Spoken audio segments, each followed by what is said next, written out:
Bienvenue sur A Dylan Story, I'm back, ça y est, je suis de retour après un mois d'absence sur YouTube. Voilà, j'en avais un petit peu marre, j'arrivais pas à faire de vidéos, j'avais pas l'envie, donc j'ai décidé de faire une pause de un mois. Et là, ça y est, je suis de retour. Tout simplement fabuleux. Oh oui, Richard, regarde ça. Tout simplement fabuleux. Exceptionnel. Il est de retour. Il est de retour. Avec le bilan d'achat du mois de juillet. Alors, il n'y avait pas eu de bilan d'achat du mois de juin puisque tout simplement je n'avais rien acheté, donc on ne retrouvera pas d'achat de mois de juin puisqu'il n'y en a pas dans ce bilan d'achat du mois de juillet, hein, tout simplement. Et du coup voilà, j'ai fait une pause, mais là j'ai décidé de revenir en forme et du coup il va y avoir du contenu beaucoup plus régulièrement que ces derniers mois où c'était un petit peu compliqué, j'avais la flemme, je trouvais pas l'envie, tout ça. Là vraiment, ça y est, je me suis motivé, tout ça. Et donc pareil, les bilans d'achat sortaient en fin de mois, enfin c'était un peu n'importe quoi. Là ça y est, ça sortira en début de mois, ça sera beaucoup mieux foutu en termes de planning, on va dire. Pareil, j'essayerai de refaire des critiques YouTube quand j'en aurai l'envie, évidemment. Hein. Je vais pas tout critiquer, mais ce qui me fait plaisir, ce qui me fait envie, bah, je vous en parlerai tout simplement. Voilà, j'ai beaucoup plus parlé de choses qui me donnent envie. Et pareil, je vais essayer de beaucoup plus interagir avec vous, notamment par le biais de Twitter, où je vous poserai des questions de temps à autre. Enfin voilà, je vais essayer d'être beaucoup plus présent. Et du coup, je suis de retour pour ce bilan d'achat du mois de juillet, qui a été marqué par un événement le mois de juillet, c'est-à-dire mon anniversaire. Hein. Je suis né le 28 juillet. J'ai eu 27 ans pour ceux qui se poseraient la question, et du coup bah finalement les choses que je vais vous présenter, ce n'est pas forcément mes achats, mais plutôt des choses qu'on m'a offert. Donc voilà, n'hésitez pas à liker, à partager et à vous abonner, et c'est parti pour ce bilan d'achat.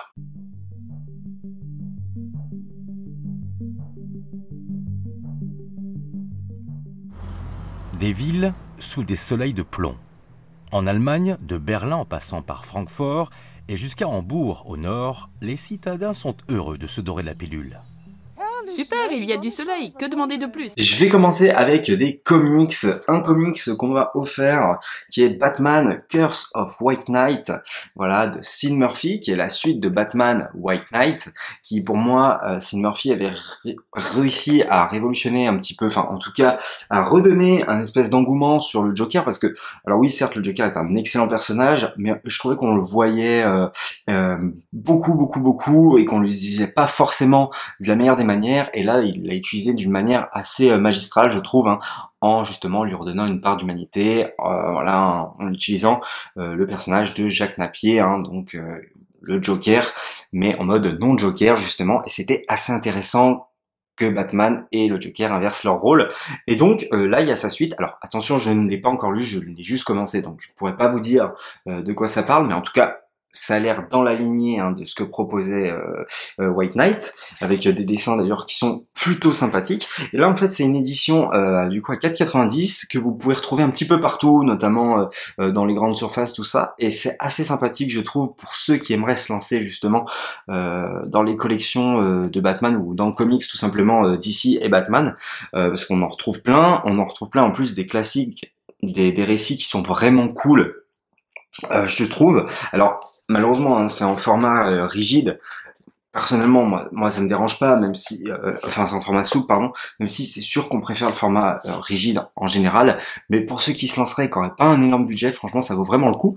Donc il y a tous ceux-là qu'on peut voir derrière qui sont sortis, hein, franchement vous pouvez y aller, hein, ils sont vraiment cool la plupart qui sont sortis, et il y en a encore d'autres hein, qui étaient déjà sortis avant et qu'on peut encore trouver assez facilement, et notamment sur le Bon Coin vous pouvez vous les procurer, il y en a ils vendent carrément toute la collection pour 30 €, donc franchement ça vaut vraiment le coup, n'hésitez pas à foncer dessus. Et donc on m'a offert ce comics que j'ai commencé et que j'ai hâte de terminer, hein, je vous ferai un retour dessus peut-être, pourquoi pas. D'ailleurs il y a aussi une suite encore qui est sortie qui est Batman Harley Quinn White Knight, et là aux États-Unis je crois que ça sort en septembre, où ça a déjà commencé. Il y a la série White Knight, encore de Sean Murphy, mais là qui est sur Red Hood. Donc en tout cas j'ai hâte de lire là ça, et j'ai hâte que ça sorte en France, hein. Je me procurerai déjà le Harley Quinn avant ça, et je finirai celui-là. Donc voilà, merci beaucoup à ma chérie qui m'a offert ce comics. J'enchaîne ensuite avec deux autres comics qui là pour le coup c'est moi qui me les suis achetés. On a du World War Hulk chez Marvel. Alors c'est très rare que j'achète du Marvel d'ailleurs. Je l'ai trouvé d'occasion à Gilbert Joseph. pour le prix de 12 € quoi, donc c'est un excellent prix. Et donc il y a la suite de Planet Hulk, Planet Hulk qui est l'un de mes préférés comics Marvel. J'en ai pas énormément, d'ailleurs je vous présenterai prochainement ma collection que j'ai chez Marvel. C'est vrai que j'en ai pas énormément, donc c'est toujours de Greg Pak, qui est le scénariste de World War Hulk, et John Romita, je ne sais plus, je vais regarder si c'était le dessinateur de Planet Hulk. Hop.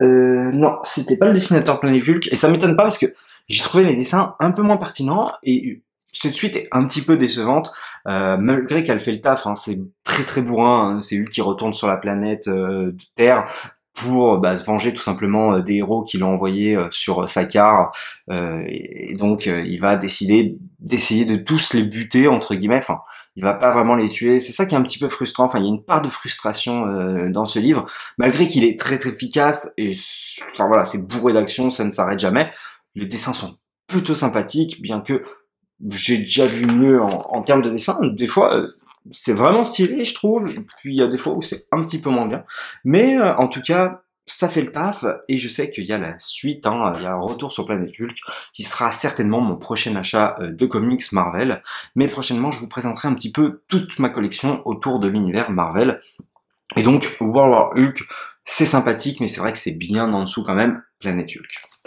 Et ensuite, j'enchaîne avec un chef-d'œuvre absolu que je me suis acheté neuf, qui est pour moi l'un des meilleurs comics que j'ai lu de tous les temps, qui fait partie du panthéon de mes comics préférés du coup.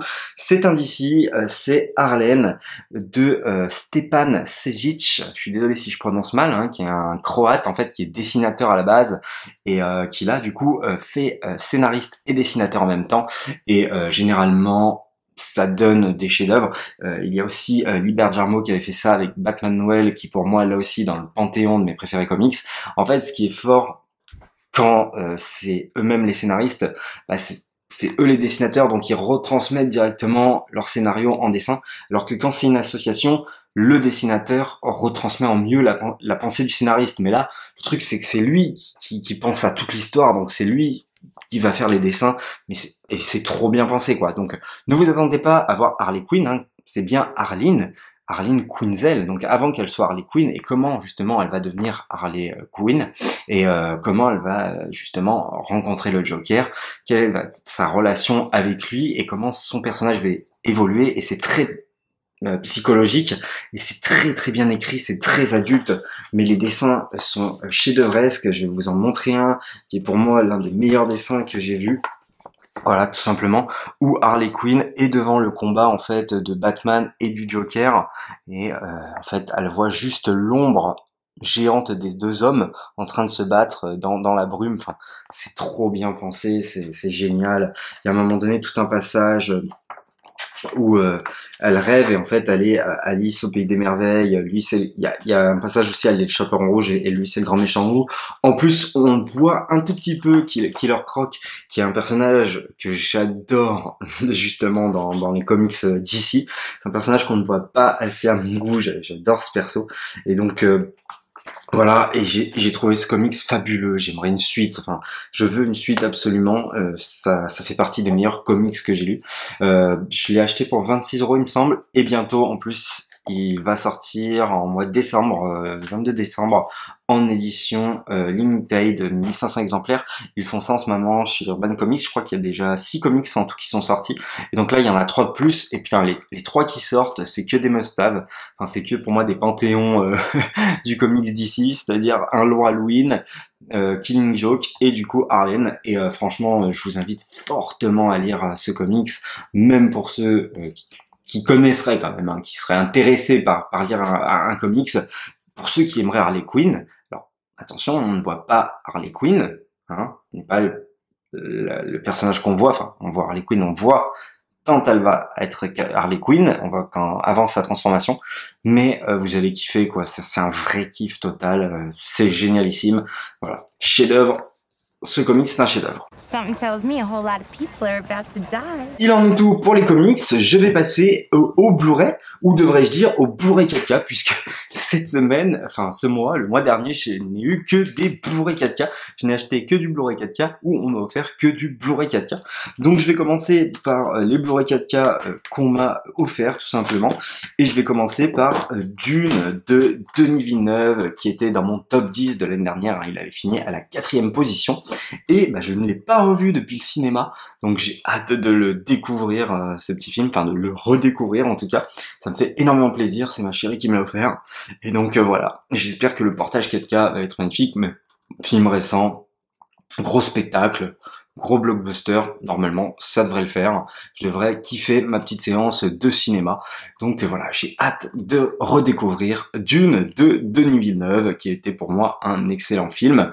Alors moi je vous invite fortement à le regarder. Alors attention, on est loin des blockbusters hollywoodiens actuels, notamment de tout ce qui va être Marvel, tout ça, où c'est beaucoup d'action, beaucoup de rigolade, tout ça. Non, là on est plus sur un rythme assez cassé, assez lent, malgré qu'il va y avoir des scènes vraiment épiques. Donc voilà, je vous invite fortement à voir Dune de Denis Villeneuve.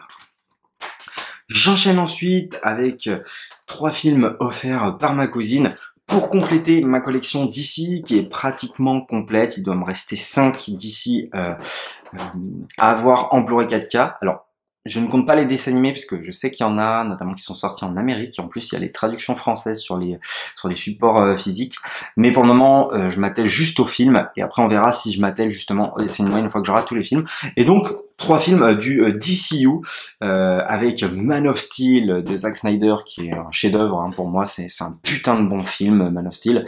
Voilà, j'adore Henry Cavill dans son rôle, j'adore ce Superman. Et donc j'ai hâte de le voir en 4K, voilà, il est vraiment stylé je trouve. On a Wonder Woman qui est là aussi un excellent film pour le coup, bien mieux que sa suite évidemment, de, comment elle s'appelle déjà celle-ci, Patty Jenkins, voilà la réalisatrice, qui je trouve s'en sort beaucoup mieux que sur le deuxième, ou je sais pas qu'est-ce qui s'est passé sur le deuxième. Mais c'est vrai que le deuxième, j'étais assez mitigé, je le déteste pas autant que certains, mais c'est vrai qu'il y a des moments, c'est très bancal, notamment la fin, et il y a les CGI qui sont très mal faits par moments, et donc voilà. Alors c'est bourré de bonus en plus, ces deux petits Blu-ray 4K, donc ça fait fortement plaisir, je vais pouvoir regarder tout ça. Et pour finir, le mal-aimé, Justice League, mais il faut bien que je l'ai, il faut que j'ai la Zack Snyder Justice League et la Justice League, voilà, et donc, de Zack Snyder, soi-disant, c'est ce qui est écrit derrière, même si, bon, on le sait maintenant, c'est un film de Joss Whedon plus que de Zack Snyder, et c'est un film mal-aimé, et il faudrait que je le revoie. C'est vrai que moi je l'avais pas découvert au cinéma, du coup, je l'avais découvert sur le tard, je l'avais acheté sur le tard, en steelbook, et je l'avais revendu après, donc pour le coup à mon avis j'avais pas trop aimé, et c'est vrai que comme je m'étais pas attelé plus de ça dessus, je l'avais regardé qu'une fois dans mes souvenirs, après je l'ai revendu, donc et après j'ai vu la Snyder Cut Justice League, qui était là franchement très très très marquante et très au-dessus de ça, mais il faudrait que je revoie, et justement comme ça pour comparer, à titre de comparaison, quand j'aurai en ma possession la Snyder Cut Justice League. Donc voilà, on m'a offert ces 3 films, et donc là ma collection est bientôt complète chez DC en 4K, et ça fait fortement plaisir. Et en plus de ça, je me suis procuré sur Rakuten, sur Indeed je crois, voilà, en tout cas pour le prix de 8€ à peu près, Batman versus Superman, du coup, encore une fois, pour compléter ma collection, qui pour le coup était l'une de mes pires séances cinéma, puisque en fait la 3D avait bugué à l'époque de la salle, donc moi, je n'avais pas apprécié en fait Batman et Superman, non pas parce que je n'avais pas aimé le film, mais parce qu'il y avait eu un vrai problème dans la salle qui avait gâché toute ma séance, puisqu'en fait on avait eu beau sortir de la salle pour leur dire non mais là faut remettre le film à zéro, ça avait mis au moins 15 minutes, donc on a vu 15 minutes du film, en mode on était tous vénères dans la salle, après ils ont tout remis en arrière, donc on a dû se retaper même si on avait vu les scènes mais que c'était flou tout ça, enfin un vrai bordel, et du coup c'est vrai que j'avais vraiment pas apprécié ma séance, non pas parce que c'était un mauvais film, et je ne suis pas revenu sur ma décision en mode ah non en fait c'est un chef-d'œuvre. Non, en fait c'est juste que je n'ai pas pu apprécier le film, je ne savais pas s'il était bien ou non, à cause du fait que justement la séance a été biaisée à cause de ça. Et donc quand je l'ai revu, j'ai kiffé ce film. Enfin voilà, je trouve que c'est un putain de film, limite un chef-d'œuvre, notamment les scènes avec Batman. Mais alors elles sont badass à mort, j'adore. Voilà. Et Ben Affleck, il remplit vraiment le rôle de Batman. Et n'empêche que voilà, je trouve que jusque là Batman quand même, il a été bien représenté à l'écran quoi. Donc, franchement ça a été que très peu foiré je trouve. Donc on peut être que ravi de ça. Et voilà. J'adore ce film, j'adore le fight entre Batman et Superman, j'adore l'histoire, j'adore Jesse Eisenberg en Lex Luthor. Donc voilà, regardez ce petit film. Et donc, bon, je les ai pas vus encore, hein, voir le 4K ce que ça donne, mais généralement je ne vois pas trop la différence, mais bon on verra. Contrairement à celui-là que je me suis procuré pour le coup, pour le prix de 12 € à Gilbert Joseph en occasion, Batman, le défi, qui est mon préféré, hein, je pense, de cette époque-là, avec une petite part d'affection pour Batman et Robin, mais ça j'en reviendrai dessus beaucoup plus tard. Un jour je parlerai de Batman et Robin et l'importance qu'il a eu pour moi justement sur le personnage de Batman. Et donc Batman, le défi de Tim Burton avec Michelle Pfeiffer, Danny DeVito et Michael Keaton. Michael Keaton qui reprend le rôle de Bruce Wayne et de Batman, que je trouve plus convaincant, étrangement, étonnamment, que lors de Batman premier du nom. Je sais pas pourquoi j'ai du mal avec Michael Keaton dans le premier, j'ai toujours eu du mal avec lui, je sais pas, j'y arrive pas. Mais dans le deuxième, je sais pas, ça passe mieux, je trouve que qu'il va bien mieux, avec peut-être la meilleure Catwoman, même si j'ai une grosse affection pour Zoe Kravitz dans The Batman, hein, avec Michelle Pfeiffer qui est exceptionnelle dans son rôle, et que dire de Danny DeVito dans le rôle du Pingouin. C'est fou parce que The Batman, franchement, le Pingouin aussi est excellent, mais à d'autres mesures, à d'autres niveaux, et donc avec Colin Farrell. Et le 4K, mais juste sublime, on dirait que le film est sorti hier, quoi. Ça se voit que, bah, évidemment, les quelques décors et quelques gadgets, voilà, ça fait un peu cheap aujourd'hui, mais ça passe mais très bien. C'est un putain de film, franchement c'est un chef-d'œuvre, hein. Ça aussi c'est un chef-d'œuvre, encore une fois, hein, un Batman qui est chef-d'œuvresque. Et voilà, j'adore le Pingouin de Danny DeVito, et c'est un film, on s'éclate, on peut le revoir, revoir. Enfin, c'est génialissime. Et voilà, il y a des vraies scènes marquantes, et le 4K est juste sublime, franchement, il est exceptionnel. Donc je vous invite fortement à regarder Batman le défi. Même si vous le trouvez qu'en DVD, même si vous n'avez pas le budget, prenez-le, c'est pas grave, vous allez kiffer quoi. Et si vous pouvez le trouver en 4K, prenez-le en 4K parce que c'est qu'une vraie claque. Un pingouin, ça n'a pas d'aile et ça ne vole pas. Et j'enchaîne pour finir avec ce bilan d'achat avec le Steelbook que j'avais précommandé depuis la sortie du film, hein, depuis que c'était possible. Le Steelbook édition spéciale Fnac, c'est bien sûr The Batman qui est sorti le 6 juillet, où je ferai d'ailleurs une vidéo pour la suite de The Batman, justement avec ses potentiels alliés et méchants, les indices qu'il nous aurait laissés, ou ceux que je penserais que j'aimerais qu'ils mettent dans la suite. Et donc voilà, le steelbook est juste magnifique, hein, avec la petite Batmobile derrière, et derrière on a Zoe Kravitz en Catwoman avec sa moto.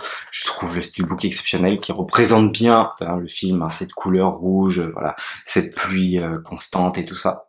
Et donc je l'ai revu, et voilà, c'est toujours, ça fait toujours le même effet, hein. Pour moi c'est un chef-d'œuvre, hein, qui rentre dans mon panthéon, un peu comme le comics Harley, des films tout simplement. Je kiffe ce film, j'adore le revoir, et du coup je me le suis fait là dernièrement, et il faut que je me fasse les bonus maintenant. Mais voilà, c'est vraiment une claque absolue, je vous invite à vous le procurer. Alors ce steelbook, je crois qu'il est parti, hein, mais il y a d'autres steelbooks qui sont très sympathiques. Moi j'ai voulu prendre celui-là, j'ai voulu me faire plaisir, voilà. Mais il y en a d'autres, hein, il y en a d'autres qui sont vraiment sympas, que je vous invite à regarder. Et donc prenez-le, procurez-le. Si vous l'avez pas vu, foncez, hein, quoi. Il faut regarder The Batman, qui est un putain de chef-d'œuvre de 3 heures. Et franchement, c'est trop cool, quoi. C'est vraiment trop cool. Voilà, Donc c'était un spécial DC, même un spécial Warner, je dirais, hein, parce que même Dune, c'est un film Warner, hein, c'est pas un film DC, mais c'est un film de Warner. Il y aura quand même eu un petit peu, voilà, il y aura juste eu le comics Marvel Hulk, mais sinon ça aurait été, c'est vrai, beaucoup basé sur le DC, et je pense qu'on va encore pas mal en voir sur la chaîne prochainement. Je vais vous présenter très prochainement ma petite collection de Marvel. Je vous présenterai aussi ma petite collection de Star Wars. Enfin voilà, je vais faire des petites thématiques comme ça. Je vais me rentrer aussi dans un cycle James Wan où je vais parler de lui film par film, tout ça. Ça va être assez sympathique. Enfin, je vais me faire plaisir en tout cas. Voilà. Je vais pas m'arrêter sur les algorithmes YouTube. Voilà, comme beaucoup le font. Et voilà. J'espère que cette vidéo vous aura plu. N'hésitez pas vous à me dire ce que vous en avez pensé, hein, à me dire vos achats du mois de juillet, qu'est-ce que vous avez acheté, qu'est-ce qui vous plaît dans mes achats ou dans ce qu'on m'a offert notamment. Hein, n'hésitez pas à me le dire, likez, partagez et abonnez-vous. Et puis nous, comme d'habitude, on se dit à la prochaine pour une prochaine histoire.